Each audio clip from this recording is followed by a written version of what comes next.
Doy. Hello, I'm Karen Manticotti. Welcome to Danger Snacks. Now, I've been doing a lot of YouTube comment perusing, and I have come to at least one solid conclusion. People, commenters, really want women to shut up.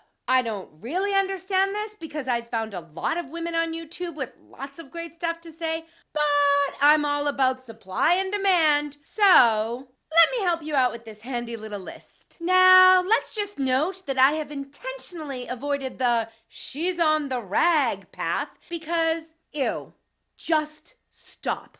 I've also not included the old reliable threaten a woman with physical and sexual violence because, well, it's just, illegal.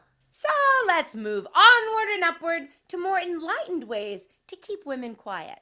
Number 1, call her fat. Now, this is by far the most important tool in your toolbox.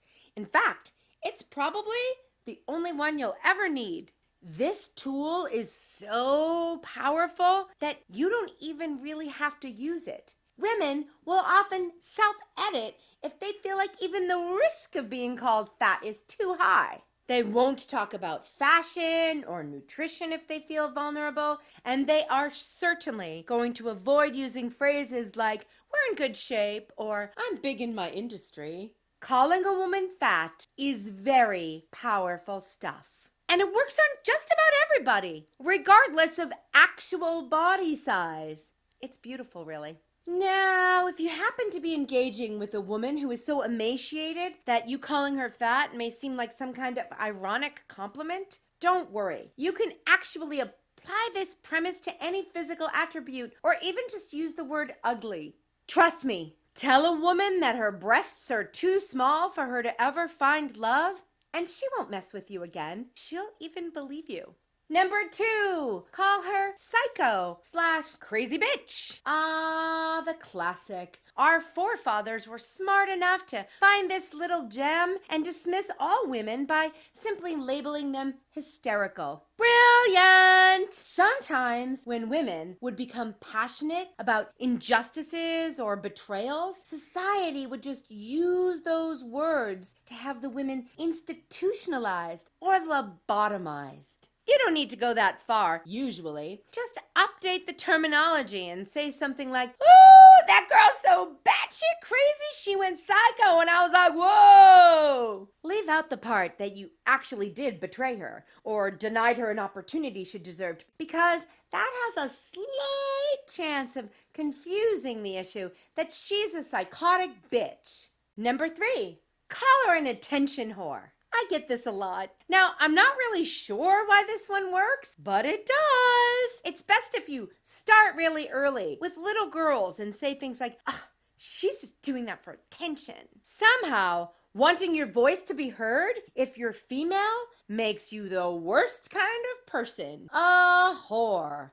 Which brings us to number 4. Call her a slut/frigid bitch. Now this one's a little bit more difficult to use because you have to decide which term will be more effective, but don't worry too much about it. Either one sends the clear message that whatever her sexual choices are, she's wrong. This packs a powerful punch. Just let her insecurities about how society judges her work for you.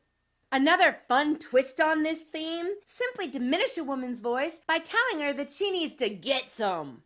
Illustrate the fact that if she were to get laid, perhaps by you, then she would not be so angry and outraged, harshing your vibe with her intellectual insight or her thought-provoking calls for justice. Number 5, call her a bad mother. Now, obviously, this only applies to some women, but the force is strong in this one, kids. In fact, women throughout history have been afraid to step out of the traditional parenting box because if they do things like let their kids sleep in their bed or feed them Cheetos, people will say, that's child abuse. And conveniently, it's all on the mom. Handy phrases to use are, what kind of a mother? Or, she works all day. Why did she even have kids? Or, you should need a license to have kids.